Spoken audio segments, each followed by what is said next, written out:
guys, welcome. Thank you guys for joining me. Thank you guys for all the likes, for all the comments. Thank you guys for sharing my videos. I ask that you share a little bit more. That's how we're going to spread the news and wake people up. You know, they want these issues to be silent. You know, just admit it. We talk about it just a little bit. No, we need to do more than that, guys.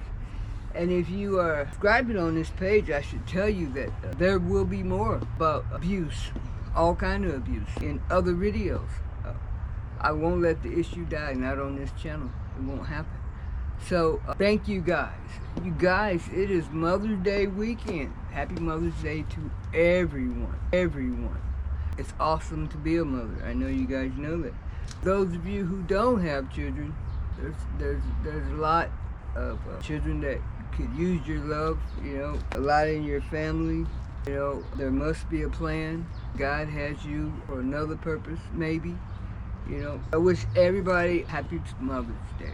Today I want to tell you guys another true story, and it starts when, I'll tell you, I was in Arkansas. I was about 22 years old, and I was working at McDonald's, and I met a friend immediately when I started working there. I met a friend, her name was Melinda, and she introduced me to her husband, her 2 kids that day, and I met the entire family, the parents. I met everybody, all their friends, male, females, everybody. They just welcomed me in. I was there, you guys. Every moment I wasn't at work, I was somewhere over there with those group of people. And I can remember in that area, I told you guys that I used to think that if it wasn't white, it wasn't right. I was still there. Yeah, I was pretty much still there. I was still there. And so all those people were white, and then there was me. I can remember one of my family members saying that they were quite nervous one time. A rock star named Joe Walsh came to the Little Rock riverbank, and it was just full of people, all white people. And it was probably 4 black people. 2 of them worked there, me and probably somebody else. And my family was saying how shook up they couldn't even watch the news just thinking about me amongst all of them. I laugh now because it saddens me really now to think that I thought that's where I belonged. Yeah, I really thought that that's where I belonged. That's pretty sad. But, so, before I go any further, guys, I'm not going to lose my spot, but I got to tell you what I plan on doing today. I am so sorry. The river is where I was at. I'm going to put these elephants in this soil, and I'm going to do it while we talk. Because I realized, and I've had these elephant ears for 4 years, and I've had to spread them and separate them and do all kinds of things with them because they multiply so much. But they're usually like 3 times this size.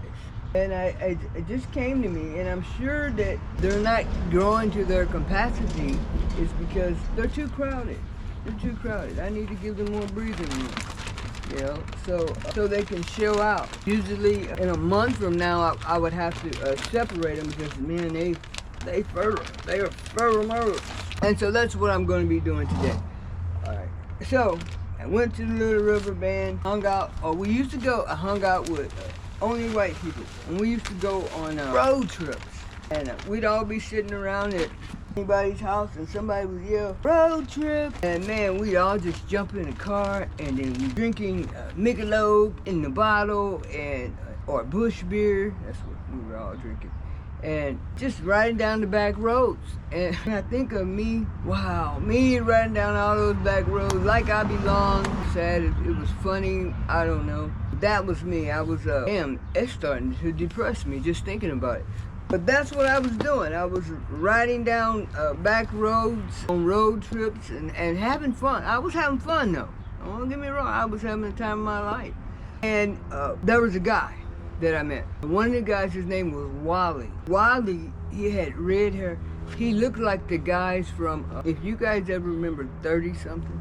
And that guy with the red hair, that's who he looked like. That's what I always told everybody. I always told Wally he looked like him. So, met this guy named Wally, and we would all go to parties. And when we went to parties, once again, it'd always be, I'm the only black one there. And it was on one occasion, there was a black guy there. And they thought we were supposed to hold hands and get married that day or something, because they just, two black people, automatic. And you know me, I was, hell no, he's black, get him away from me. Man, I can't believe I said those things, but I did. I damn sure did. It hurts my heart right now, but I did. And so, we'd be at parties, and Wally would be at one end of the room, and he'd be drinking, he'd be telling jokes. Everybody be around, standing around him, laughing. It'd be just everybody standing there having a good time. I'd be on the other end of the room, everybody standing around me. I'm telling, oh, I was great with the truly tasteless jokes. Oh, I knew them all, man. I can't remember one now, but I had all of them. Everybody be standing around me, and we would never even say hi to each other at the party. But somehow, after the parties were over, he and I would sneak off. Now, I'm gonna tell you guys, he was embarrassed because I was black. And I was embarrassed because he was a man. So, we snuck off and we would go to his mother's house. Now, when we went, it seemed on that Sunday mornings when we were sneaking back out of his mother's house, she would always be yelling, "Don't kick that nigger out of my house!" And something about that made me, we could have went other places. You know, I only slept with him, 3-4 times, but we could have went other places, but I always wanted to go to his mother's house. You know, she called me a nigger every time, and it tickled my heart. It tickled my heart, first of all, because if she really knew I was more white than she was, you know, dummy, you know. I thought I was. And so that went on. I can remember all my friends, we all hung out together, and then all of a sudden, I think there was 2 or 3 of us pregnant by Wally. Yo, I've never had one conversation with Wally in private in my lifetime. On the day my child was born, I had a 1-minute conversation. I'll tell you about that. But I've never had one that's a lie. Over the phone one time. I tried to talk him into going to the party, and he didn't want to go because he didn't have money. I had a pocket full of money, but you know, he had to have money. You know, he was so great when we went to parties. Only one time did we go to the party together. We were in the back seat, and I remember saying to him, "Hey man, we ain't got no cigarettes." And he was like, "God, don't worry about it." And then, you know, because we chain smoke, we drink beer and we chain smoke, you know. So I'm like, man, I'm steady stressing him like I'm not gonna be happy we ain't got no cigarettes, you know what I'm saying? So he says, "I got you." Well, guys, when we went in there, the first thing he did is he went right up to somebody and he said, "Hey, let me get a cigarette." And they go to give him a cigarette, and he gave them one cigarette and walked away with the pack. I was in awe. I never thought of that. But when we woke up the next day, everybody was asleep on the ground somewhere, and he and I were the only ones with cigarettes. The next day, we had all kind of friends, but we were the only one with cigarettes. So, I wind up being pregnant. I was working in McDonald's, and they were great. McDonald's paid for me to go see the doctor to take a pregnancy test because I was upset because I couldn't drink my beer. Something was going on, it wouldn't let me drink my beer, and I needed to get to the bottom of it. So, that was the reason I couldn't drink my beer. So, the doctor told me I was pregnant. And I laughed. He asked me, he says, "Is that a good laugh or a bad laugh?" And I was like, I don't know.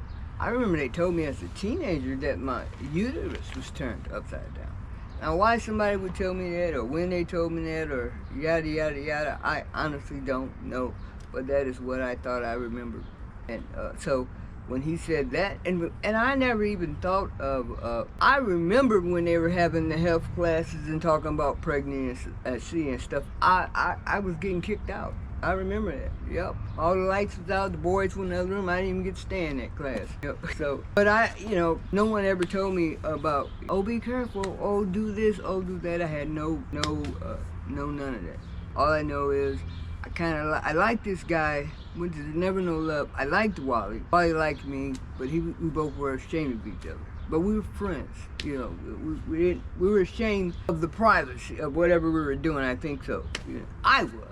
I don't know if he was. He was the type of guy who really didn't answer to nobody. So he might not care, but I don't know. So when I was pregnant with him, I went into hiding I went to my mom and dad, you know. I didn't want my cousins. I always talk about my first cousins. But my first cousins, man, they could hoorah you like you ain't never been hoorah before. And we have fun. We have fun hoorahing, but I'm not that good at it. I'm always at the ass end of it. I gotta take it and laugh, you know, because they're good at it. So I really didn't want to hear nothing about Nene and Dingaling. That just hurt my stomach, you know. So I went to hiding. And where my hiding spot was with my mom and dad. And my mom and dad lived in Ash Flat, Arkansas, up in the woods with the KKK. Nothing up there but 4 families that had moved up there for my mom and dad, for the church that my dad had built up there. Batesville, Arkansas is where my son was born. So we were living in Ash Flat. Almost time for him one day, and I lied because I didn't want to go to church. It was a Wednesday night, and I pretended like I was in labor, and I had a bad cold, I had a flu, and after the neighbors across the street took me, and you know, it's a long way away, 20 miles away to the hospital. And after I delivered the baby, I wasn't sick, but my neighbors were sick as a dog. You know, I was well as soon as I delivered the baby, and I went in there very sick. But yeah, I lied and said I was in labor, and I wasn't in labor. I just didn't want to go to church. You lived in my daddy's house, you had to go to church whenever it was church time. So then I had the baby. I had my son. And when I went to the hospital, I took all green. Nope, I did take green. They brought me green, but I had yellow and pink because they told me it was going to be a girl. And I already named her. Her name was going to be Desiree Levita. The Levita is for my father, Levi. You know, I was always going to name my child after my father from the time I was told I was pregnant. So, but Desiree Levita didn't come.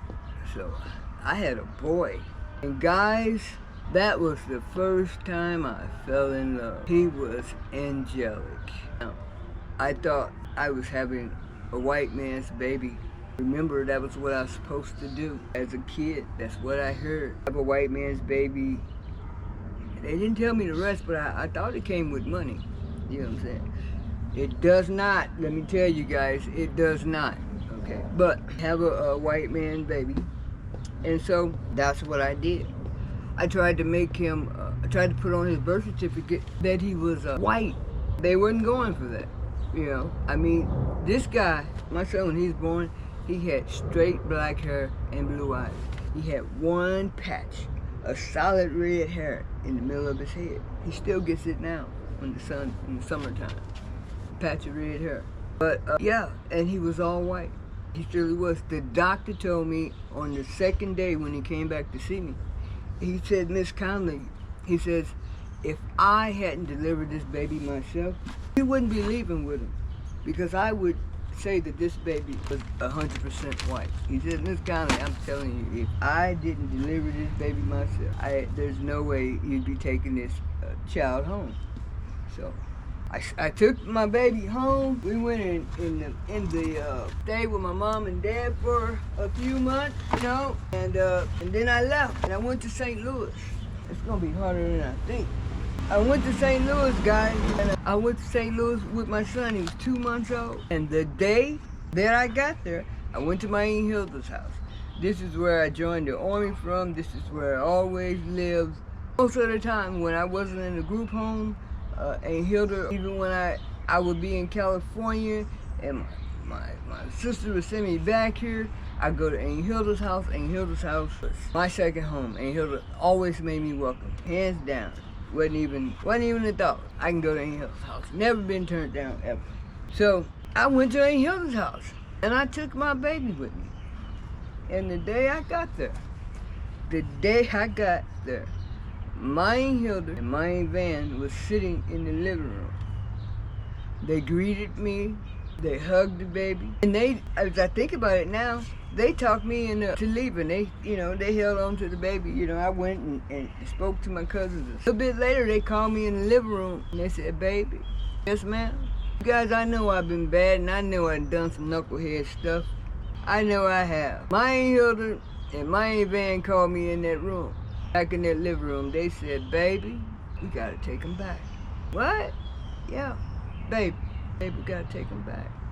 I said, "What, take my baby back?" Yeah, baby, we gotta take him back. I'm like, no, this is my baby.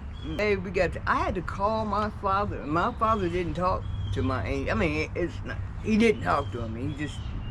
He would, like he did that day. So I had to call my father and put him on the phone to convince my aunts that this white child is on there. That's what I was gonna name this video. Take him back. I can't take him back, guys. That was the day. That wasn't not the day, but that's when I realized that my mother didn't leave me on purpose. When I felt the love for this child, I knew it wasn't on purpose. That took away a lot of anger. I still didn't know how to be a mother, you know. She was my buddy, my pal. He called me Dawn for the longest. People would say, Sandra Dyson and them would always say, hey, you don't follow you, he called you Dawn. I didn't know, I honestly didn't know that that was a problem, you know. It wasn't until I seen my cousin, Quinzetta, with her kids, that I started to see kind of like some of what I was supposed to be doing, you know. They weren't just there. When I would see them, they weren't just in the hood eating sunflower seeds and things. She took care of them before she let them go out. You know, she made them come in for lunch. She gave them structure. I seen that. You know, they called her mother. I grasped that, and I don't know. I love her for that. She don't even know. She don't even know that she taught me that. But so it was January the 1st, January the 22nd, 1989. My son was born, and I named him Levi Garrett Conley. People would say, how could you name your child after the man who did those horrible things to you? You guys have to know right here today that, and I'd hate to tarnish this story with this fact, but right here today, these children that are being abused, just like me, most of us, like I say, more than half of them come from the natural father. So, and we worship our Father. You get what I'm saying? So don't think because it's not happening in your family, because everybody like Johnny. All the kids just love Johnny, man. I mean, I'm not him. I'm just saying, guys, it's happening, and just make sure it's not happening in your house. How about that? Just make sure. Don't just think it's not. Just make sure. Go an extra mile. Make sure. That's all I'm asking. And you cannot listen to me, whatever. You can go somewhere else, because that's what I'm going to say. I'm going to try to talk people into asking questions about your special loved ones, that precious cargo that you have in your house. But back to my beautiful boy that I had. Yes, he was an angel. I didn't know it. So guys, I didn't know how much love and how much having a child would change my life. I was blindsided. It was for the best. It was a good thing, but I wasn't prepared. I had no idea. Before I forget, guys, on the day my son was born, I called his father, and I asked him, I said, hey, do you want to see your son?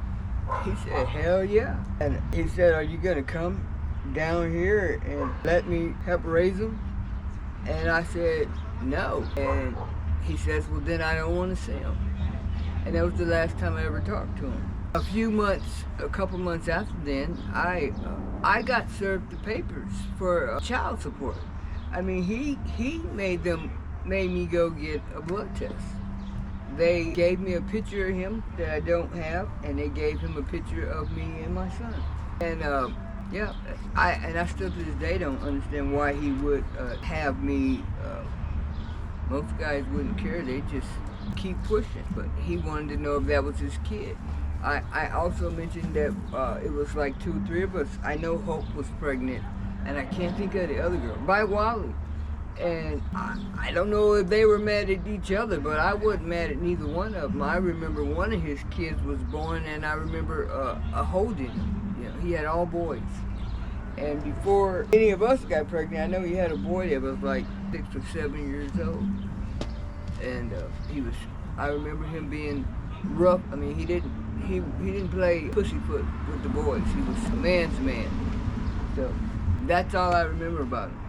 I was in St. Louis, and my son was 9 months old, and I was in Kroger's, the grocery store. And I ran into my shop teacher, Mr. Shaw. And when he seen me, he says, "Oh my God, Don Conwell. Hey, Mr. Shaw, how are you?" "Great." He says, "Ha, I can't believe you did it." And I'm like, "I did what, Mr. Shaw?" He said, "You told the whole class," he taught shop. He said, "You told the whole shop that you was gonna have white babies." He says, "Wow, you did it." I didn't remember telling anybody that, but I bet you I did. So then my son was born. I found a new love. I thank God for him then, now, forever. My son's he's much different. When I did fantasize about having children, I thought I'd have, Pookies, little Tyrone, baby, Man, I thought I'd have Thuggerug, something that act like their mother. Now what I got, this boy, Thuggerug, he is not. My son he's a good guy, and of course I'm gonna say that I'm his mother. But he's a protective guy. My biggest fight with him always is he will beat somebody to a pulp behind me and you. But when it comes to Levi, he ain't gonna put up a fight. And it's my prayer that he begin to put himself first before others. He's a good guy. If he had an apartment today, he would let the homeless come in and stay. He would, He's an honest guy. Let me tell you guys a story. My son, I call him Honest Abe, and I've always told him that if I get in trouble, he is the last person that I want to get on that witness stand to try to help me. I gotta keep an eye on Sammy. There's a lot of cats around, and a couple dogs. But I tell him he's the last guy that I want to go and try to get me off of anything in court. One time, and my son never got in trouble. He got in trouble one time. He and his friend, the junior high Douglas Junior High that everybody knows in Oklahoma City, they were tearing it down and they were going to rebuild a new one. And so when they tore it down, you know how there's 4 walls? There's only 2 walls. There was only 2 walls. So there was a bolt cutters right there too. So these 2 young men on the school property, ain't got no business there, it's summertime anyways, but they're on the school property. They take the bolt cutter and they cut the bolt and they set a couch on fire. They get caught. If they would have walked around a little bit more, they would have seen that there was no reason to cut the bolts because there was only 2 walls. So that's how they got the burglary, for cutting the bolts off of the lock. So this guy who's never been in trouble got in trouble. So I'm a boss, so I gotta be at work at 7 o'clock in the morning, So I talked the lady, this new probation officer, into meeting with me early before work one day. We get there, and you ever been in trouble or had kids? I keep looking back because of Sammy. But we're sitting in the probation office, and the lady's asking questions, and she says, "Is there anybody in your house that does drugs and or drink?" This boy said, "Yes." She said, "Who?" He pointed at me and said, "My mama." I'm looking at this lady. I didn't bat an eye. She didn't bat an eye. We are communicating with each other. She's saying, "Damn, lady, your boy, God, I gotta get Sammy. Your boy done just did you wrong." Sorry, guys. She's thinking, your boy just did you wrong. Damn, that was dirty. And I'm looking at her thinking, lady, can you believe this shit? I cannot wait to get home so that I can tell his 2 sisters, who I know are hood, what he did. And they gave him, they let him have it. They made him understand. He said, what else was I supposed to say? He doesn't know to tell a lie. You have to talk to Levi before it's something you can't. I'm for real, guys. You gotta tell me, you gotta make my son tell a lie. you know, with a bill company or something, you know, because the man is only going to tell the truth. If he got anything to do with it, it's going to be nothing but the truth. And that's the type of guy he is. I'm sick, and when I was sick when I was younger, if I was in the hospital because of my high blood pressure, Levi got there, we would have to calm him down because he immediately wanted to fight the doctors. And I'd have to tell him, they're helping me. He would be mad, you know, that I was in the hospital. When I was in prison and I would call home, he would say to me, don't worry, Mama, you're going to always be part of the family. That just tickled me to death because I'd be thinking, Negro, I am the family. he trying to tell me I'm always going to be mama to him and his sisters. He's a good guy. He loves me. He protects me. No matter where I move, he has a key to my house. And he doesn't understand why he shouldn't have a key to my house. And what else? Oh, and my camera. He's got, you know, I got cameras all on the outside of my house, all on the inside. Yeah, he looks at the cameras and he can see me. He knows when me and Sammy are up and at him. He watches it. That makes me feel good. So, what else got? He's a good guy, man, I'm telling you. He's a truck driver now, guys. My son Levi drives 18-wheelers. He used to be a really reckless driver. And seriously, now I didn't want to get in the car with him because he drove so reckless. Now I don't want to get in the car with him because he drives like he's 95. I mean, the boy won't go 1 mile over the speed limit. I'll lose my trucker license. I can't ride with that man. He rides too slow. Yeah, he's a good guy. His sisters love him, you know. He loves his sisters. He's very, very protective of his nieces and nephews. Oh, and my son has a son named Ryu, and he looks exactly like his dad. Yup. Doesn't get to see him, but he's working on getting to see his son. He does pay his child support and all that stuff. He's good on that. What else can I say? I love him to death. And my hopes is that when I'm gone, I hope that he and his sisters become even closer. I don't think they're close enough now, and they are talking. They talk some. I heard last week that he and one of his sisters talked for an hour and a half. That was pretty awesome for me. I need to know that they'll have each other when I'm gone. You know, they've always taken care of him. I'm gonna need him to take care of them.